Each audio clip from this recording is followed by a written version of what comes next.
네, 오늘 우리가 함께 은혜 나눌 하나님의 말씀은 로마서 2장 17절에서 24절까지의 말씀입니다. 로마서 2장 17절에서 24절까지의 말씀입니다. 제한성역 신약성 242쪽입니다. 로마서 2장 17절입니다. 제가 먼저 읽겠습니다. 유대인이라 불리는 네가 율법을 의지하며 하나님을 자랑하며 율법의 교훈을 받아 하나님의 뜻을 알고 지극히 선한 것을 분간하며 맹인의 길을 인도하는 자요 어둠에 있는 자의 빛이요 율법에 있는 지식과 진리의 모분을 가진 자로서 어리석은 자의 교사요 어린아이의 선생이라고 스스로 믿으니 그러면 다른 사람을 가르치는 네가 네 자신을 가르치지 아니하느냐 도둑질하지 말라 선포하는 네가 도둑질하느냐 간음하지 말라 말하는 네가 간음하느냐 우상을 가증히 여기는 네가 신전 물건을 도둑질하느냐 율법을 자랑하는 네가 율법을 범함으로 하나님을 욕되게 하느냐 기록된 바와 같이 하나님의 이름이 너희 때문에 이방인 중에서 모독을 받는도다. 아멘. 하나님의 말씀입니다. 사랑하는 성도 여러분, 오늘 주신 하나님 말씀의 제목은 교묘한 경외입니다. 교묘한 경외. 우리가 살아가는 사회에는 이름이 굉장히 중요합니다. 그래서 이름을 지을 때도 의미를 생각해서 이름을 짓게 됩니다. 특히 어른들의 이름을 함부로 부르지 않습니다. 그래서 어른들은 이름이라 하지 않고 함자라고 이야기를 하며 그 이름에 자자를 붙여서 답을 하곤 합니다. 제가 둘째가 하율이가 있는데요. 제가 하율이한테 한 번씩 이렇게 질문합니다. 하율이 아빠 이름이 뭐야? 이름이 뭐라는지 아세요? 여진호 이렇게 합니다. 여진호. 뒤에 아무것도 붙이지 않습니다. 여진호라고 하는데요. 아직까지는 그 경외를 잘 모르기 때문에 그런 것 같습니다. 오늘 본문에 보시면 가장 귀한 이름에 대한 반응을 기록하고 있습니다.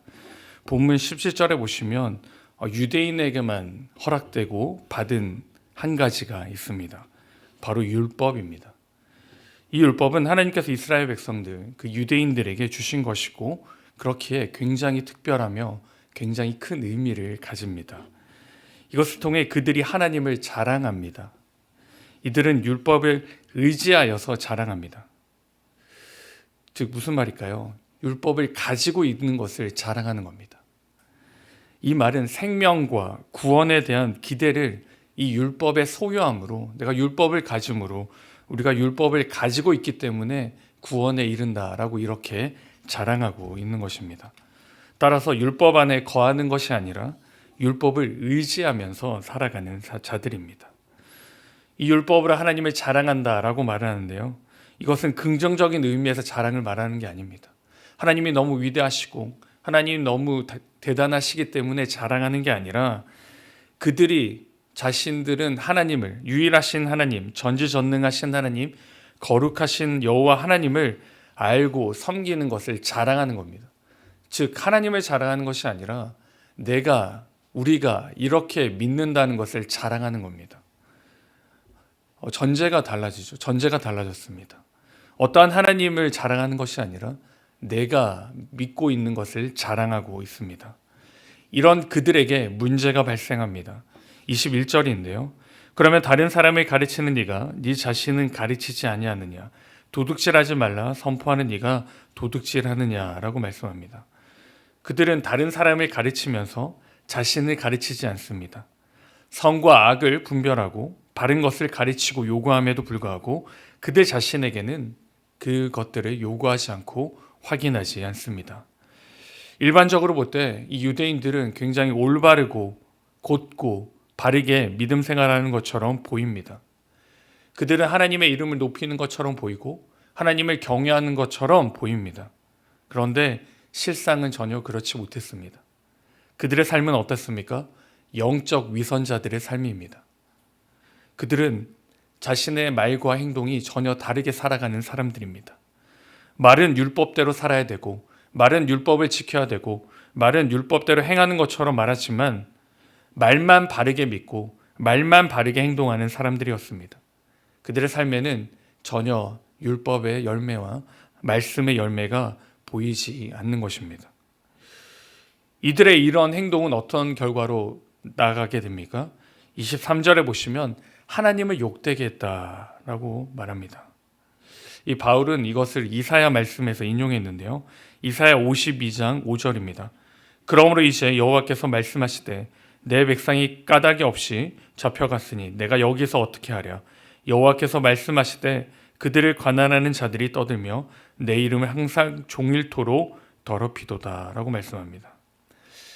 사랑하는 성도 여러분, 이 영적 위선은 언제 일어날까요? 이 교묘한 경외는 언제 나타나게 됩니까? 오늘 말씀해 보시면, 그리고 하나님의 말씀을 묵상하다 보면 마음이 하나님으로부터 떠날 때 이 영적 위선이 시작됩니다. 마음이 하나님으로부터 멀어질 때 우리는 교묘한 경외를 드리는 것입니다. 또한 어떻습니까? 한 걸음 더 나가면 이 영적 위선은 언제 시작되는가? 사람들의 눈을 의식할 때 시작됩니다. 하나님을 의식하지 않고 사람을 의식하고 주변을 의식할 때 우리는 바른 말을 하고 바른 말을 선포하지만 행동은 따라가지 못합니다. 정말 말과 행동이 같아질 때, 정말 말과 행동이 같이 갈 때는 언제일까요? 하나님 앞에 바로 설 때입니다. 말씀에 깨어있고 우리가 잠들어 있는 우리의 영혼이 깨어있을 때 말씀과 행동이 함께 갈 수 있는 것입니다. 사랑하는 성도 여러분, 저와 여러분이 우리의 사항을, 우리의 신앙을, 우리의 믿음을 확인할 수 있는 이 아침이 될 수 있기를 바랍니다. 우리는 교묘한 경외를 드리고 있지는 않은가? 우리가 살아계신 하나님을 경외하고 우리에게 은혜 베풀어 주시고 우리를 사랑하신 그 하나님을 경외하고 있는가? 아니면 그 하나님을 믿는 나를 경외하고 있는가? 그 하나님을 알고 그 하나님만을 믿고 있다고 생각하는 나를 찬양하고 있지는 않은가?